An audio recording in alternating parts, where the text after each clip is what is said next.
Coming to you from the city of the weird. Exploring topics from the esoteric and unexplored to dimensions unknown.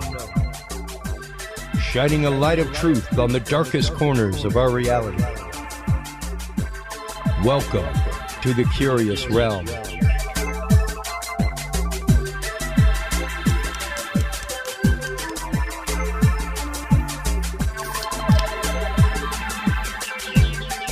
Welcome to the first episode of Curious Realm. This has been so exciting, just the whole transformation. I am so happy to bring to you tonight our second guest, JL Carpenter. She has been on the show before. She's kind of our legal correspondent whenever we talk about law, legalities, court cases, things like that.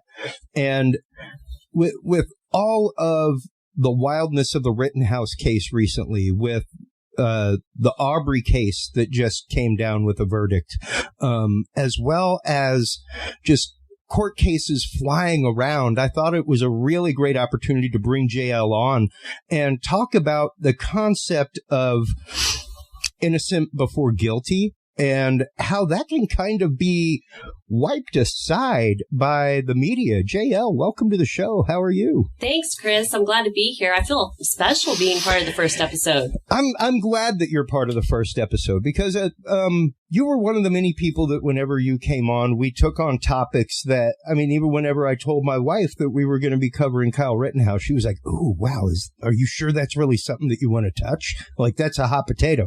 And I was like, actually, you saying that is what tells me I need to touch it. Yeah, I got a lot of publicity. Well, I mean, and that's just it. It got a lot of publicity before court case ever happened. Right.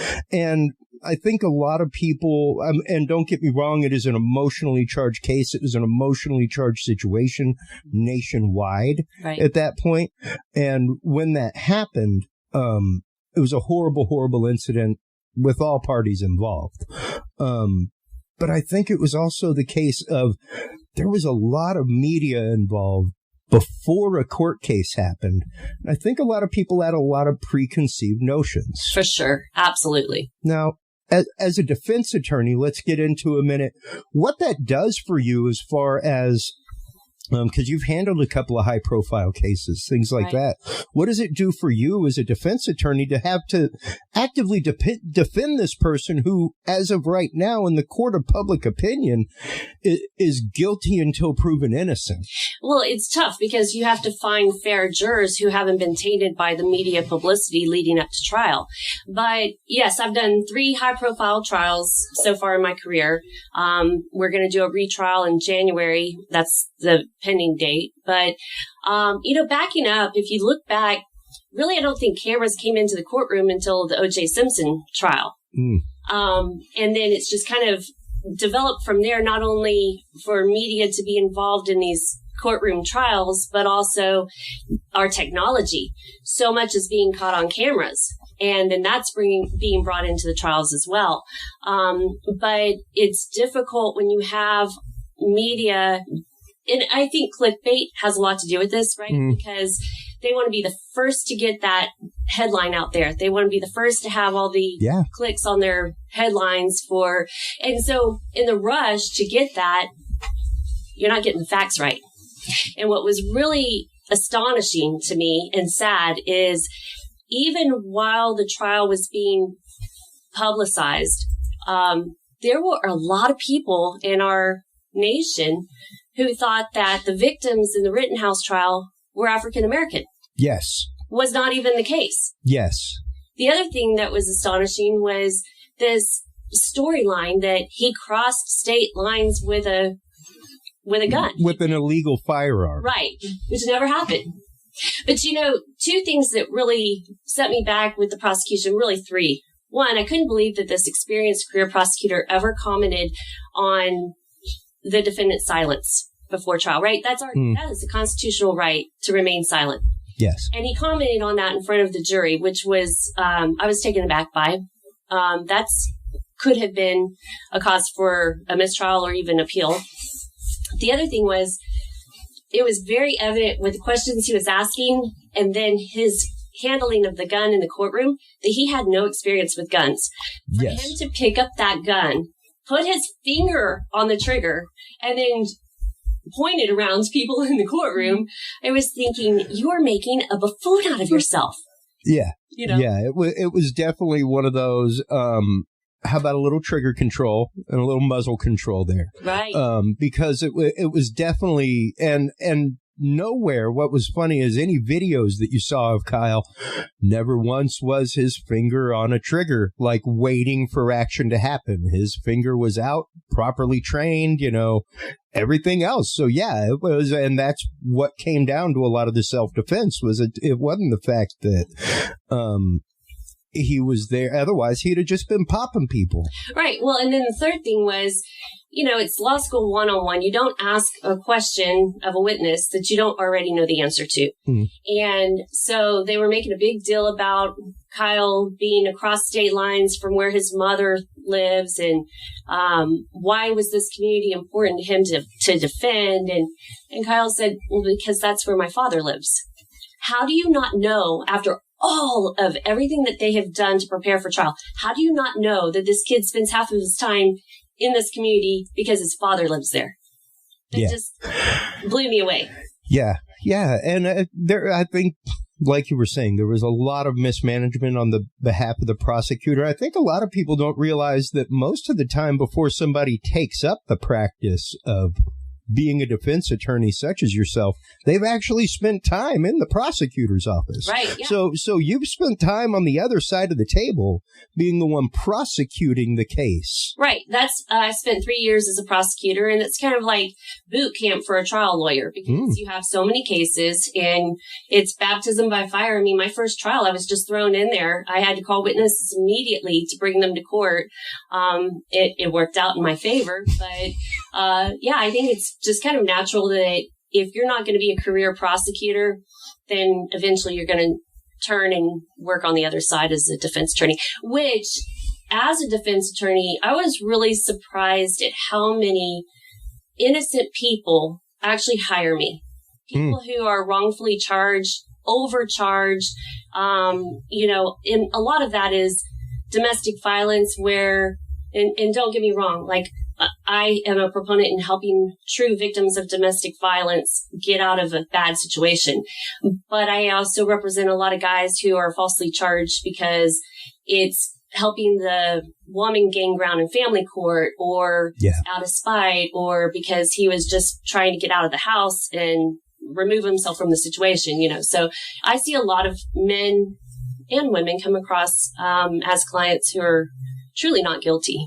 Yeah. And I myself have had to have a criminal defense lawyer. I wish I would have had somebody a little bit more of your ilk than the person I had.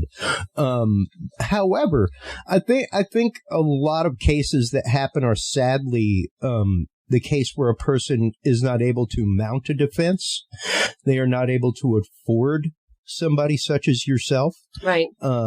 And sure, like everybody, I guess, is it true that every lawyer has to do an amount of pro bono work? No, I didn't think Texas, so. But believe me, with the friends and family I have, I definitely get my hours in. I know I've called on you a couple times. And it's one of those that it's hard, like you said, whenever there are cases that you know of that these things are exaggerated. These things are not actively what they seem. Yeah, well, for instance, I had a man hire me because his biological daughter had run away from her mom's home to meet a guy she met on the internet. She had already had mental health struggles, and they find her in Ohio. They bring her back to Texas. She's in a mental institution. And right when she's about to be released, she said that she had been sexually assaulted, which she had prosecuted her father's roommate for sexually assaulting her. And the father just couldn't believe that his roommate would have done something like this. He couldn't think of a time where his daughter was left alone with his roommate when she was visiting, but he just kind of let the legal system do what it was going to do. And so she's getting released from the mental health institution, and she says, and also my dad sexually assaulted me. And then they file charges against him. And in the state of Texas, if there's more than one act in a certain period of time, it's continuous sexual assault of a child, which is 25 years to life. There's no probation, no parole. You could have no criminal history. If you're found guilty and the jury likes you, the minimum you're getting is 25 years day for day because there's no parole. Wow. Right? So the stakes are extremely high. So he hires me, and we ended up taking the case to trial. She testified. He testified. Within an hour, the jury found him not guilty. But what I realized during that trial was that his roommate, who was already serving 40 years he got for her allegation, he is truly innocent. And I have worked with as many people as I could to try to get his case reopened. But the appellate rules are just not allowing us to get there. I'm still working on it. I still have hope for this man. I just feel terrible. And of course, my client, he's trying to do what he can because he realized during the course of the trial and the evidence that was presented that his roommate had been put away falsely accused, and he had a court-appointed attorney. So I went back and looked at what the court-appointed attorney did for this man on a first-degree felony, and he billed the county for 1 hour of work, and he never got an investigator. Wow. Yes. Wow. Yes. Never got an investigator, didn't go and interview the witnesses that this guy was, telling his court-appointed attorney about. So, yeah, when you talk about not everyone can afford to mount a defense, poor Kyle Rittenhouse, his first attorneys, they were in it, I guess, for publicity. I don't know. I'm going based on what I've just heard in the media for whatever you can. Sure. But they left him in custody for 87 days. Yeah. And then he got the new attorneys. And from what I understand, they did at least 2 mock trials where one he didn't testify, one he did testify in the mock trials leading up to the main trial. And it really showed when he testified because that kid, he came across very, very well, especially for 18 years old and everything that he had been through. Yeah. Yeah, he was very well spoken on his own behalf, most definitely. Yeah. And that is what a good defense attorney will do. Right. Most definitely. And, it's interesting because you brought up the mock trials. I thought it was really interesting. How frequent is it that they actively go to a lottery to choose jurors? That was mind blowing for me when I saw that the defense did that. That was interesting.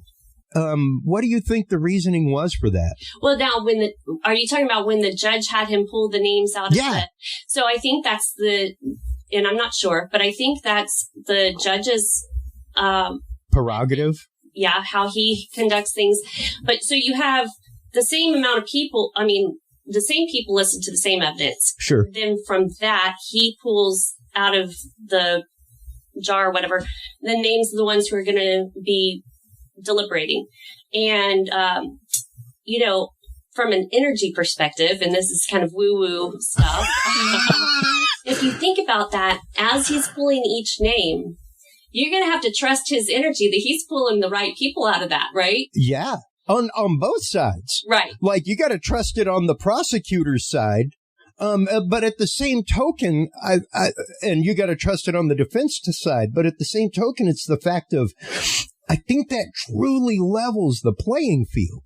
Yeah. Because both the defense and the prosecution had an option to curate who was in that pool to begin with, So you had your chance to be like, okay, this person, we may be able to, on this side of a defense, curry a little bit of favor from them because of what their background is or their history during general jury selection. But I think it was really interesting the fact that amongst that, it wasn't the final jury to make the decision was chosen randomly amongst those people. And that's what's neat about seeing national and world trials is to see how people do things in the different jurisdictions. Of course, we don't do that at the state level here in Texas. I truly believe you win or lose a case at jury selection because, and it's not what people think. It's really like jury deselection because let's say I have a pool of 64 people for a felony case. I only need 12 and maybe 2 alternates, right? So you got 64 people And then I get 10 strikes for any reason. And then the state gets 10 strikes for any reason. So let's say, the state, well, first it starts with the judge who kind of lays the ground rules. Then the state gets up and asks their questions. The defense goes next, asks their questions. Now, anyone who couldn't follow the law, let's say, I'm sorry, but I was a victim of sexual assault and there's no way I could be fair in this case. I'm sorry, I was falsely accused of sexual assault. There's no way I can be fair in this case. I'm sorry, but it's against my religious beliefs to stand in judgment, to sit in judgment of someone. So anyone who can't follow the law, then the judge will go ahead and strike those people for what we call cause, right? So now let's say out of 64 people, you really need 32, maybe 34 for 2 alternates, right? So the first 34 of that 64 is what you're looking at because you need 14 plus 10 plus 10, right? Because the strikes. Now, if let's say the judge strikes 10 people for cause because they can't follow the law, then you move to the next. So those 10 get struck. And so from there, anyway. And so when it comes down to making your strikes as a defense attorney and prosecution too, you got to kind of think, okay, I don't want to use my strike on one they're going to use their strike on, and what we call a double strike. So then you have to kind of anticipate what the other party's going to do so that you can make sure that you're not double striking. But anyway, it's so then the remaining ones, the first 12 to 14 remaining people in that box, those are your jurors. So it's really deselection. It's not like I get to say, oh, I like this guy, Chris. I think, he could really identify with my client. I want him on my team. It doesn't work like that. Wow. Yeah. Wow. And that's just, I think, number one, I think a lot of people have a huge misconception about the actual legal process. Mm-hmm. And I think a lot of that, of course, comes from procedural shows. Not that I'm not a fan of murder rape, as I call it, Law and Order. I'll sit back and watch Law and Order all day long in my hotel room. But to think that is actively the way that it's shown is the way that the actual legal system works. Right. You're missing quite a few steps in there. And it's not so exciting. It's not that exciting all the time. There's not always a smoking gun. Yeah. But, I was watching on Netflix a series called Reasonable Doubt. I think that's what it was called. And it was about this Innocence Project in Mexico that went to Tabasco, Mexico, because apparently they just revamped part of their legal system to be public trials where everything is on TV or camera. So it's being held publicly compared to what it was before. And so they talked to these 3 guys, and they were accused of kidnapping, which is a big deal in Mexico because people kidnap for ransom. But these guys were truly innocent. And 2 of them didn't even know the other guy who was supposed to be part of the, part of their crew. Right. So, for instance, in Kyle Rittenhouse, in his case, now that the verdict has come back and he was acquitted, that's the end of it. And they can't go back and retry him. No.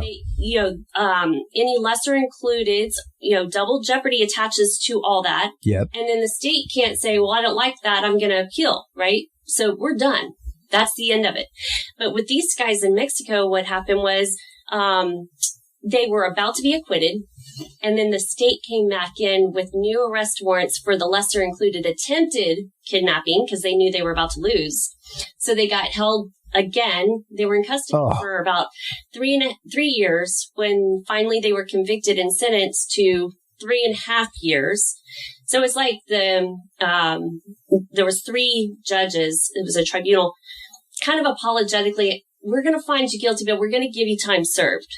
But then all they had to do was just wait for the appeal window to close, and then they would be released. They could taste it. They could smell their freedom after 3.5 years. Oh, my God. And 2 minutes before the appellate deadline terminated, the state appealed. Oh. Can't happen here, right? That could have happened in the United States. And so then these guys ended up getting 50 years for something that they didn't do. And they're pretty much out of luck at this point. They're still trying to do one more appeal. I don't see that it's going to work for them. Wow. But my point being is, as much complaining as you hear in our society, in our media about our legal system, we still have the best system in the world. And for that, I am truly grateful, because if I'm going to be arrested and accused of something, I would much rather be here in the United States than anywhere else. Oh, absolutely. Absolutely. And I mean, I say it on the show all the time. I've spent my one night. Right. I don't need another night. Mm-hmm. I didn't need another night to straighten up my life. One was good enough for me.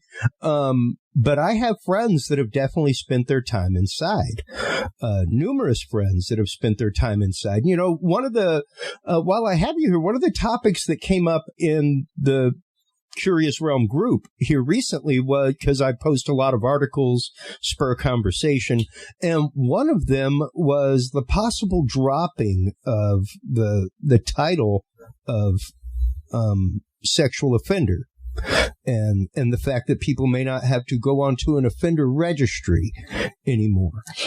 So I think that there's a lot of education for the public with that, because it's one thing to be a sexual offender in the true sense of what we think that term means. Yes. Terms mean as far as like, you know, the pervert who is touching and sexually molesting children, right? Sure. The man who targets the young boy going into a public restaurant while mommy waits at the table and takes advantage of this little boy, right? So the scary stuff that we parents in the community are fearful of, those are true sexual offenders.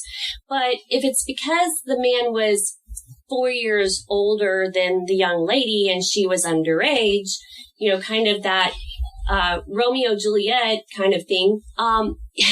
You know, to me, it's very unfair to label that person as a sexual offender.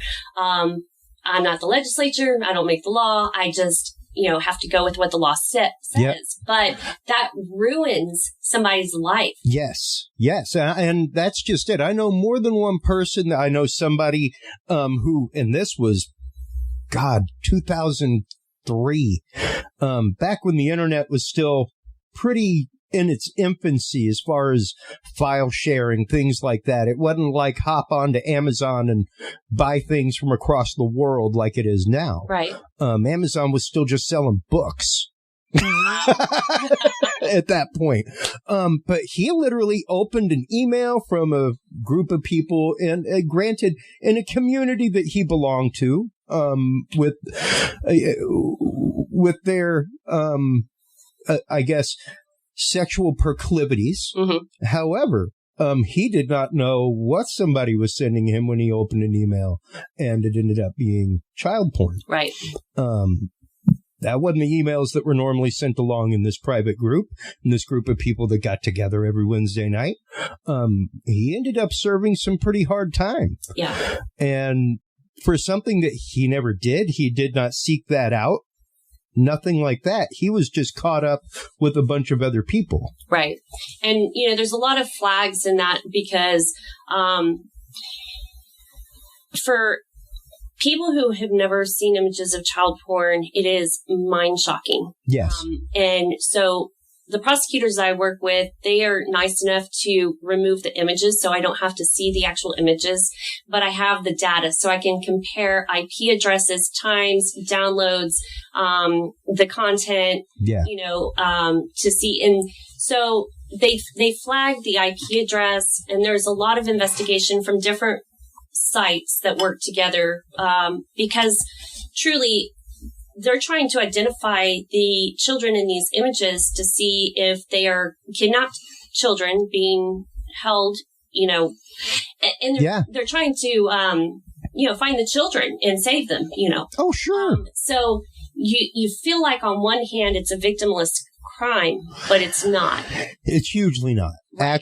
Actual child pornography, things like that are far, far, far from a victimless crime. Right. There is somebody there who is not able to give consent. And that's something that even whenever we had Arshawn McCleskey, like former Secret Service investigator for fraud, on our show, that was a big topic of conversation that we had with him all the time, was when will we start seeing the first emancipation cases from children your son's age, children my son's age, who's 4.5. We're friends on Facebook. I've known you since high school. Right. We share pictures, all kinds of stuff. But I've never once put my son's name with his picture on social media. Right. Never. Because he is not old enough to consent to me even sharing his biometric data in a picture with the machine. That's true. So at what point will we start seeing these cases of, I want emancipation from my irresponsible parents who gave my permission to the machine without my consent? They gave away my biometric data. Right. You know?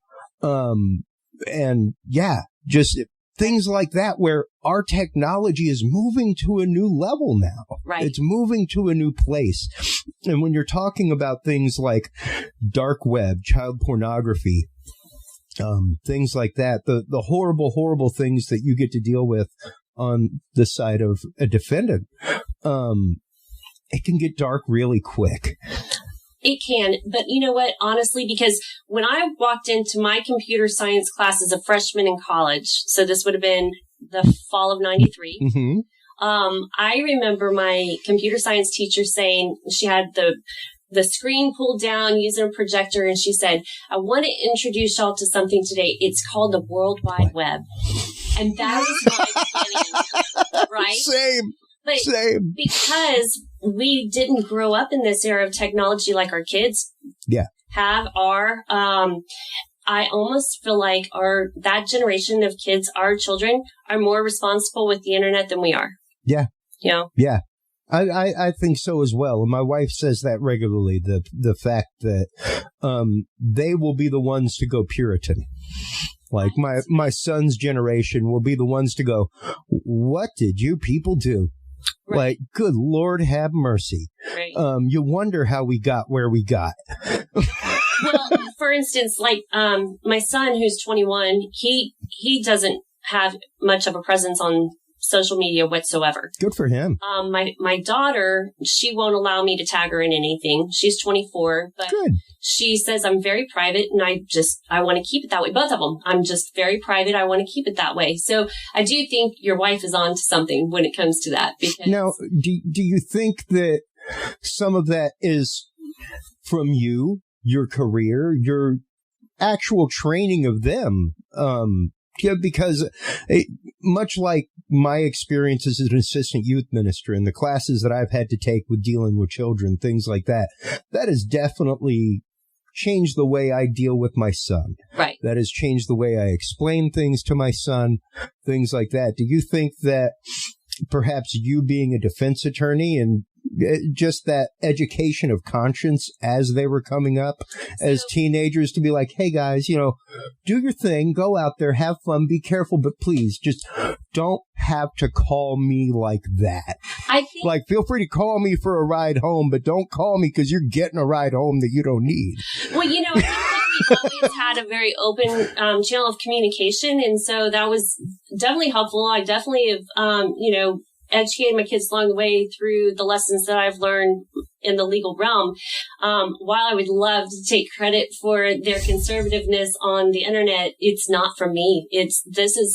Now, did I lay some grounding for them as far as like how they decision make? I would like to think so as a parent, but their decision to be private and not put everything out there on the internet is solely their decisions. That came from them. Wow. That's great to hear. That's really fantastic. Because, of course, we guide them down a path, but to know that they are making that conscious decision themselves in this day and age, right?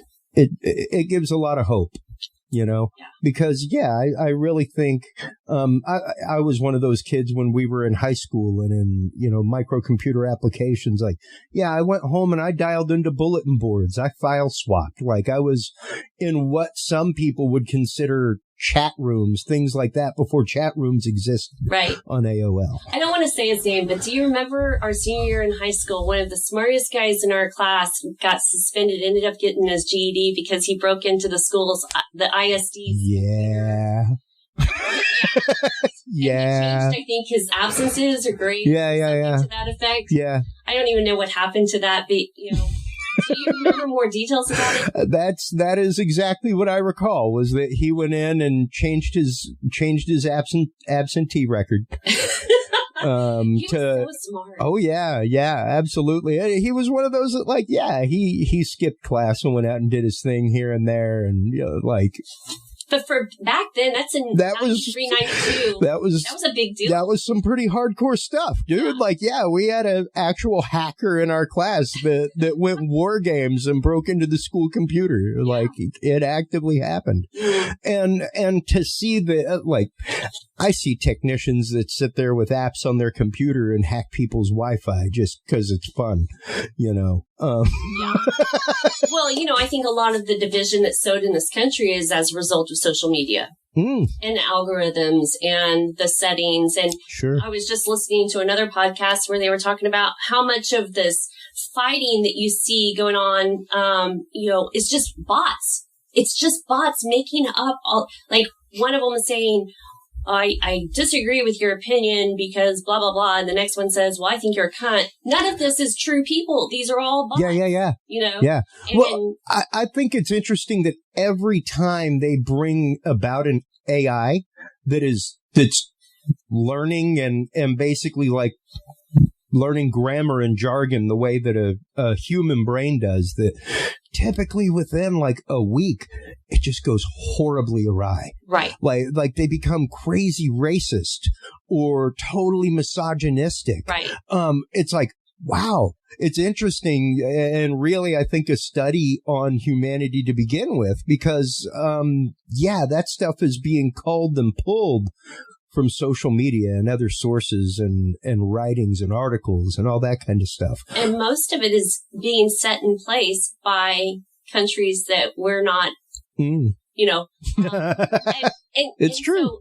So, what a better way to attack the United States if you wanted to get to us than to sow discord through our social media and have us at each other's throats. And so I think that my kids and they're not kids anymore, they're young adults, but I think they recognized that before I did. And that's part of the reason that they just don't exert any energy, because you don't know what's real and what's not real. And they would rather have peace than that chaos and disruption in their lives. Yeah, absolutely. And it's just the peace of mind of and really the concept that America is supposed to be of, just not in my backyard. Right. Do whatever you want on your fence line. Mm-hmm. That's your fence line. Enjoy. When it leaks over to my backyard, we need to have a talk as neighbors. Right. Right. And now, granted, before I let you go, the one case that I have to kind of talk about, especially whenever because the whole reason that we had you on tonight was talking about the media and how it can skew the concept of innocent until proven guilty. And I do not, one of the huge causes that we are behind with this show is human trafficking, sexual trafficking, things like that. With the Ghislain Maxwell case coming up. Mm-hmm. It's hard for me to say that there's not a lot there, because there's a lot there, but at the same time, she is due that same respect in court. Right. She is due that same innocent until proven guilty, despite of what the media says, despite of what's out there, despite of her name being in documents from other court cases involving the now dead Jeffrey Epstein, things like that. Well, I think that it's hard for us to conceive that she had no idea what Jeffrey Epstein was up to, right? Because we only see from the outside. But we are not her. Yeah. We were not involved in those conversations between she and Jeffrey. We don't know what the day-to-day interactions were, or what she was told or what she believed. We are not in her head, right? Yeah. So those conversations that she has with her defense attorneys, that will be what comes out in trial. Everything else is speculation on our part, right? So that's why we have to presume people are innocent until proven guilty beyond a reasonable doubt. And I just think, you have all these interviews with witnesses who have come forward. But all we get is what's brought to us. We haven't done any independent research on the credibility of these witnesses or the veracity for their truthfulness, confirm the facts, so those are things that'll come out as the evidence is, brought out in the trial. But because I have been in high profile trials, sometimes I would go home and watch the news and think, are they watching the same trial that I'm watching? Because that's not what I remember happening today, Yeah. And so it'll be interesting to see how it's brought out. But I always ask everyone to just not cast judgment until they've heard all the facts. Yeah. Now, on the Aubrey case, at first I thought, why are they even trying this? Because it seemed like it was a pretty open and shut case for the state. Yeah. Based on the video footage, but which had they not even had, at one point, they weren't even bringing charges until they got this camera video footage, Yep. which again is a game changer in the legal community. But there were things that I heard as they were conducting the trial that I did not know, that were, had me pause, consider, but you look at the Rittenhouse versus the Aubrey trials and their outcomes, and who could look at those two trials and not have faith that our system works? It works. Yeah. If we just leave it alone. Yeah. And that's just it. It is the fact of the system's there. It works when it's done properly and it's not supposed to be interfered with. We aren't supposed to have 85 cameras in the courtroom, right? Going with live feeds going on and everything else. Like you say, and it was definitely O.J. Simpson. That was the birth of CNN, right? At that point, like we had just got done, as the same generation, seeing things like the Gulf War being broadcast like 24/7, right, on CNN. Like, you remember the Saturday Night Live jokes with Al Franken with the helmet and the satellite dish, yes, reporting from out in the field, because that's what it was all the time. Yes. And then it became the Menendez Brothers. Yes. That was the first one where it was really like they were. I believe that was actively the birth of court TV. If I'm not mistaken. But look what you learned in the Menendez trial, right? You're like, how do these kids just murder their parents? These rich little kids just wanted to get away with the insurance money. But you didn't know what was going on behind closed doors. Yeah. Not that it justified, but that is what a jury's there to decide. Not for us as the public who don't know the intricate details. That's right. Who have not been given privy to all of the folders of information that aren't given to the media or let outside of a courtroom. Right. So it'll be interesting to see how this upcoming trial, turns out and what we learn from that. But while it's great that we have the ability to have the cameras inside the courtrooms, I think the media needs to slow down and stop jumping to try to get that clickbait and the headlines and making assumptions, because when you're in the midst of a high-profile national trial like Rittenhouse, and half the country still thinks that the victims were African-American and not white, and that this is about race, there is some major miscommunication in our nation. Yeah, there were, even today, whenever I was looking up the articles and stuff that I brought up from NPR and all that kind of stuff, whenever I looked up Kyle Rittenhouse verdict, 5 of the top article headlines were something racially involved. Right. And yes, it was a racially charged situation that led to this horrible tragedy, but there was not a single shot fired across racial lines when it came to the incidents that led to the trial of Kyle Rittenhouse. Well, and let's just back up for a second. So it was because Jacob Blake had gotten shot by the police, right? Yes. And even horrible stuff. And even during the trial, we had mainstream media reporting that Jacob Blake was dead. How do you think Mr. Blake felt about being called dead? He's alive. Yes. He was shot. He's alive, but if you can't even get the basic facts right, how do we rely on the news that we're getting? Yeah.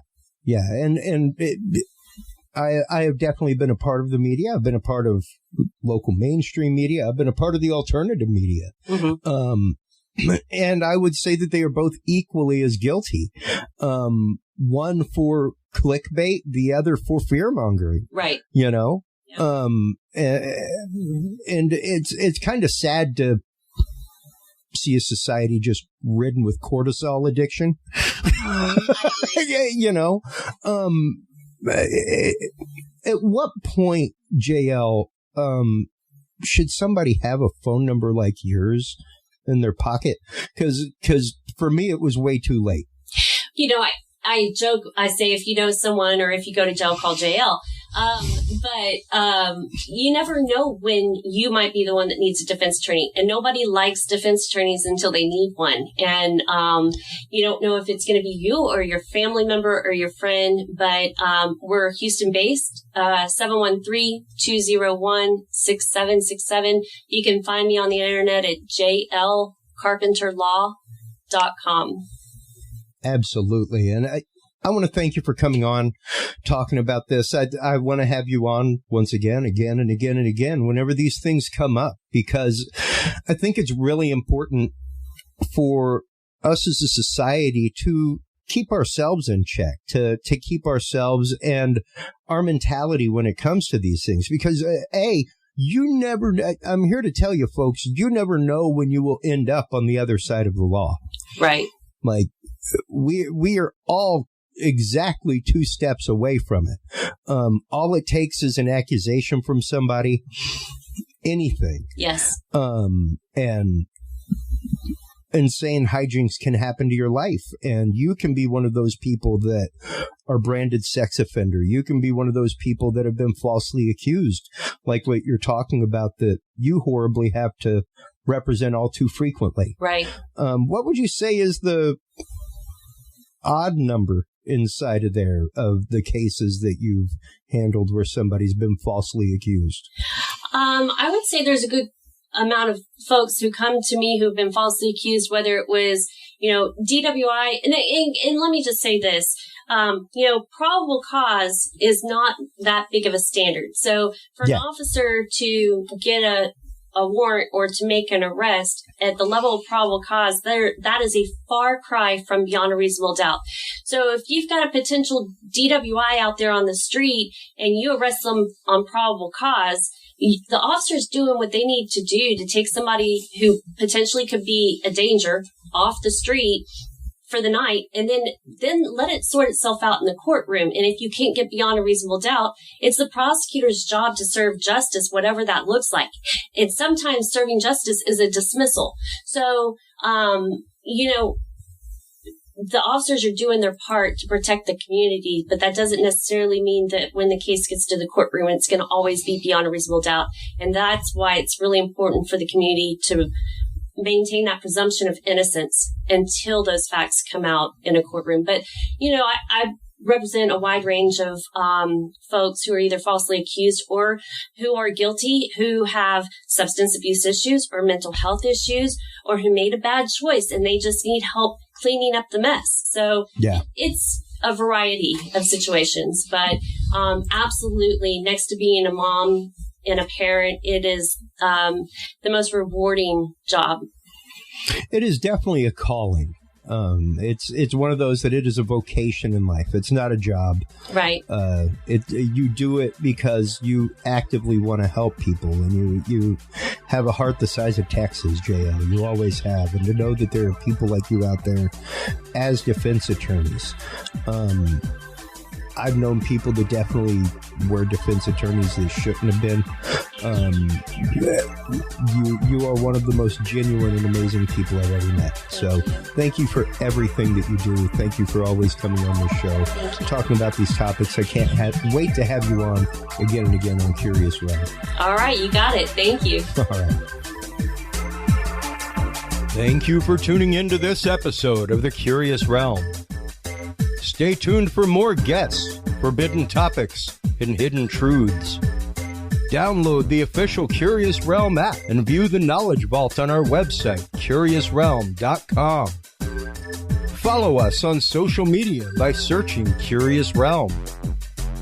Curious Realm is available on your favorite podcast services, as well as YouTube, Roku, Amazon Fire, and Apple TV through the APR TV app.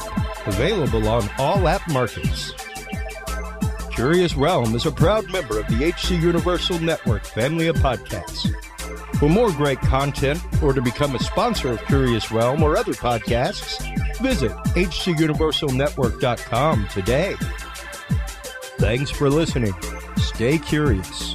And remember, the other side is always watching.